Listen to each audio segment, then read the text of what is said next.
Hello everyone, कैसे हैं आप लोग। आशा करते हैं ठीक होंगे।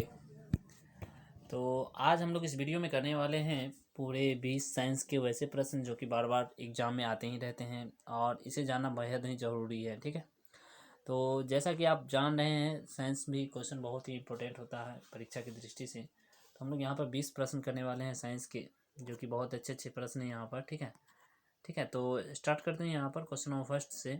और फर्स्ट यहाँ पे है। और स्टार्ट करने से पहले मैं आपको बता दूं कि अगर आप मेरे चैनल पे नए हैं तो चैनल को सब्सक्राइब कर लीजिए। वीडियो अच्छा लगे तो वीडियो को लाइक कीजिए और अपने दोस्तों को भी शेयर जरूर कीजिएगा। तो पहला प्रश्न यहाँ पे है आपके सामने कि लिटमस जो है ना बिलियन, किस बिलियन से जो है ना उसको निष्कासित किया जाता है। ऑप्शन ए एंटोनिया, बी लाइकेन, सी हाइड्रोजन या फिर डी जीरेनियम। तो ऑप्शन बी यहाँ पे सही हो जाएगा। लाइकिन से हम लोग क्या करते हैं ना, लिटमस को निष्कासित करते हैं, जिसके कारण हम लोग जान पाते हैं इससे लिटमस से कि कोई सा विलयन जो है वो अम्लीय है या फिर क्षारीय है। आप लोग जानते हैं जैसे कि अम्लीय जो होता है वो अम्लीय का पीएच मान क्या होता है, 7 से कम होता है। 7 से क्या होता है, कम होता है। और जबकि क्षारीय का क्या होता है, 7 से अधिक होता है। बात समझ में आ रही है ना। 7 से क्या होता है, अधिक होता है। इसका पता लगाने के लिए लिटमस विलियन बहुत ही अति आवश्यक है। ठीक है, तो चलते हैं अगले प्रश्न की तरफ। और अगला प्रश्न है आपके सामने सेकेंड क्वेश्चन कि 5.6 किलो वाट घंटा कितने के बराबर होता है, कितने जूल के बराबर होता है, ये बताना है। तो आप लोग जानते हैं जैसे कि 1 किलो वाट घंटा में 3.6 गुने 10 के पावर 6 जूल होता है ना। ये होता है या नहीं होता है। तो 10 के पावर 6 वाला तो पहले आंसर होना चाहिए। तो 10 के पावर 6 इसमें भी है, इसमें भी है, इसमें भी है, तीनों में है। तो इसे कहने की बात नहीं, ये तो हो ही नहीं सकता है। ठीक है, अब चलते हैं। अब 5.6 से आपको गुना करवा देना है। ठीक है, 6×6 = 36, लास्ट में होना चाहिए 6×5 = 15। ठीक है, इसे गुना करवा दीजिएगा आप लोग। ठीक है, तो गुना करवाएंगे तो क्या लग रहा है आपको, 15 से ज़्यादा ही आना चाहिए। ऑप्शन नंबर बी यहाँ पे करेक्ट हो जाएगा। ठीक है, इकाई भी 6 है और इसका गुना करने पर 15 से अधिक आ रहा है। ठीक है, तो ऑप्शन नंबर बी यहाँ पे करेक्ट हो जाएगा। चलते हैं नेक्स्ट प्रश्न की तरफ। और अगला प्रश्न आपके सामने है, कार्बन द्वारा मजबूत बंधन का ऐठन का एक कारण क्या है।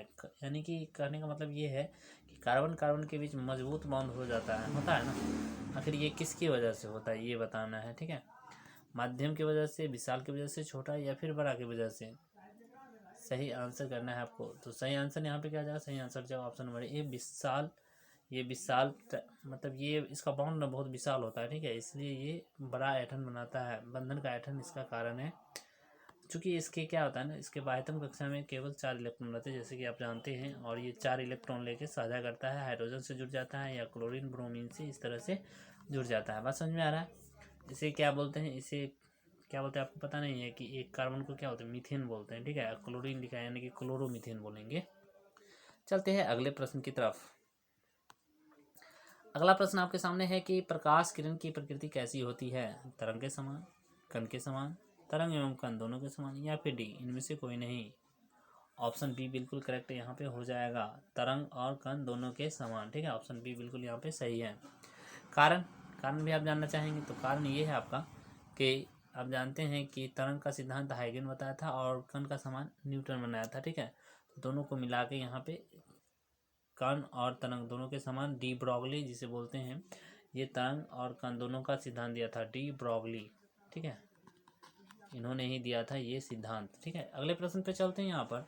और अगला प्रश्न है आपके सामने, हल्दी में पीला रंग होता है। ठीक है, वो किसकी वजह से होता है ये बताना है।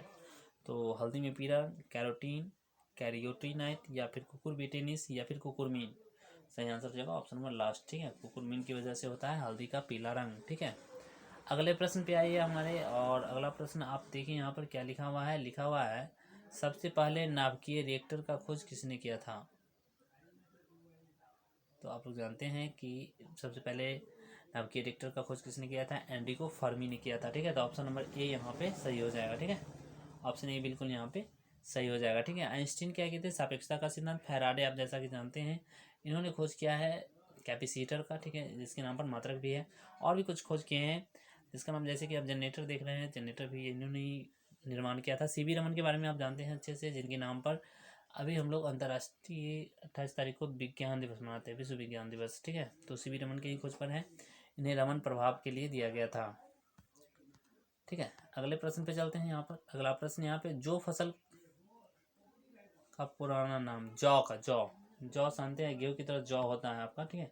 तो जौ का पुराना नाम क्या है, ये आप लोगों से पूछा है। जौ का पुराना नाम यव के नाम से जानते हैं उसको। किसके नाम से? यव के नाम से। गोधूम तो गेहूं को बोलते हैं, गेहूं, ठीक है, इसका संस्कृत रूप है ये, ठीक है। अगले प्रश्न पे चलते हैं यहाँ पर, और अगला प्रश्न है, राष्ट्रीय बीमा योजना किस वर्ष लागू किया गया? राष्ट्रीय बीमा योजना किस वर्ष लागू किया गया, ये आपको बताना है। 1995, 1988, 1999 या फिर 2003। तो सही आंसर क्या हो जाएगा? सही आंसर हो जाएगा ऑप्शन नंबर 1998, इसका सही होना चाहिए। बी, सी इसका सही हो जाएगा, ठीक है। 98 नहीं है, 99 है यहाँ पर, तो ऑप्शन सी यहाँ पे करेक्ट हो जाएगा। 99 इसका सही है, 98 है नहीं, 98 99 में किया गया था ये। अगले प्रश्न पे चलते हैं, मरामस रोग किस में होता है, ये बताना है। बच्चों में, बूढ़ों में, जवानों में या फिर लड़कों में? सही आंसर हो जाएगा ऑप्शन नंबर ए, बच्चों में होता है मरामस रोग, ठीक है। अगले प्रश्न पे चलते हैं। अगला प्रश्न भी रोग से ही है, तो बताइए यहाँ पर, क्वाशियोकर रोग किसकी कमी से होता है? ये तो बहुत सारे लोग जानते हैं। क्वाशियोकर रोग कार्बोहाइड्रेट, प्रोटीन, लोहा या फिर विटामिन?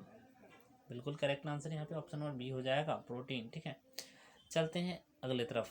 प्रोटीन की कमी से क्वाशरकोर रोग आता है, जैसे सूखा रोग टाइप का भी बोलते हैं हम लोग, ठीक है। एक गैलन में कितना लीटर होता है, ये बताना है। बहुत लोगों को कन्फ्यूजन रहता है कि एक गैलन में कितना लीटर होता है, तो मैं बता दूं आपको, एक गैलन में होता है 4.54 लीटर, और एक पाउंड को भी 4.54 ही बोलते हैं, ठीक है। नेक्स्ट क्वेश्चन यहाँ पे चलते हैं, और अगला प्रश्न हमारे पास है, निम्नलिखित में से किस में उच्चतम ऊर्जा होता है? उच्चतम ऊर्जा उसी में होगा जो क्या होगा, ज़्यादा दूर जाएगा या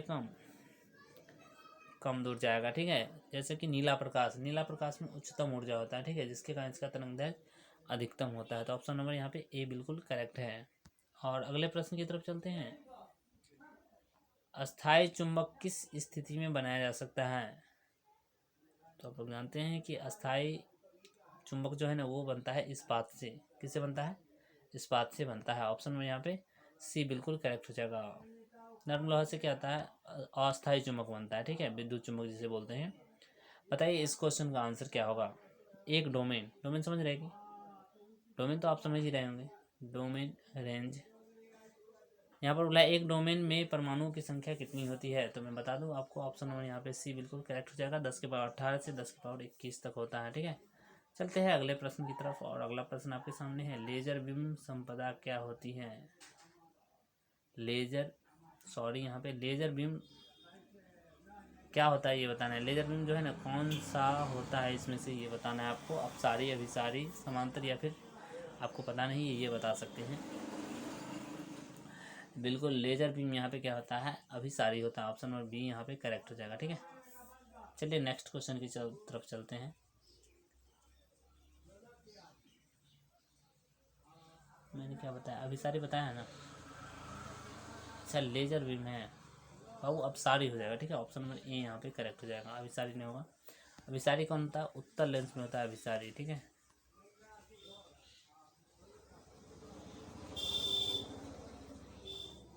क्वेश्चन है नेक्स्ट की, मुक्त रूप से लटकी हुई चुंबक की सुई भौगोलिक अक्ष के साथ कितना डिग्री का कोण बनाती है? तो मैं आपको बता दूं, इसका आंसर बहुत याद रखना जरूरी है कि इसका आंसर हो जाएगा 18 डिग्री, ठीक है। ऑप्शन नंबर यहाँ पे बी बिल्कुल करेक्ट हो जाएगा, ठीक है। आते हैं अगले प्रश्न की तरफ, और अगला प्रश्न है आपके सामने, कृष्ण क्षेत्र जो है, कृष्ण क्षेत्र, वह सिद्धांत का प्रतिपादन किसने किया था, ये बताइए। तो आप लोग जानते हैं कि इसका जो है वो एस चंद्रशेखरन ने किया था। ऑप्शन नंबर यहाँ पे क्या हो जाएगा? सी बिल्कुल करेक्ट आंसर हो जाएगा, ठीक है। ऑप्शन नंबर सी यहाँ पे बिल्कुल करेक्ट हो जाएगा। अगले प्रश्न की तरफ चलिए।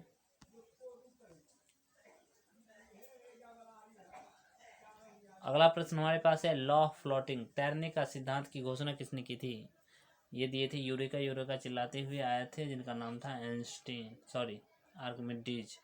आर्किमिडीज ने तैरने का सिद्धांत दिया, या लॉ ऑफ फ्लोटिंग बोल सकते हैं उसे, ठीक है। और अगले प्रश्न पे आते हैं। अगला प्रश्न यहाँ पे, मैनोमीटर से किसकी माप की जाती है? बता दो, मैनोमीटर से किसकी माप की जाती है? मैनोमीटर से की जाती है गैसों के द्रव का दाब मापन, ठीक है। ऑप्शन नंबर यहाँ पे क्या हो जाएगा? बी बिल्कुल यहाँ पे करेक्ट हो जाएगा। चलते हैं नेक्स्ट प्रश्न की तरफ। आइए अगले प्रश्न पे चलते हैं।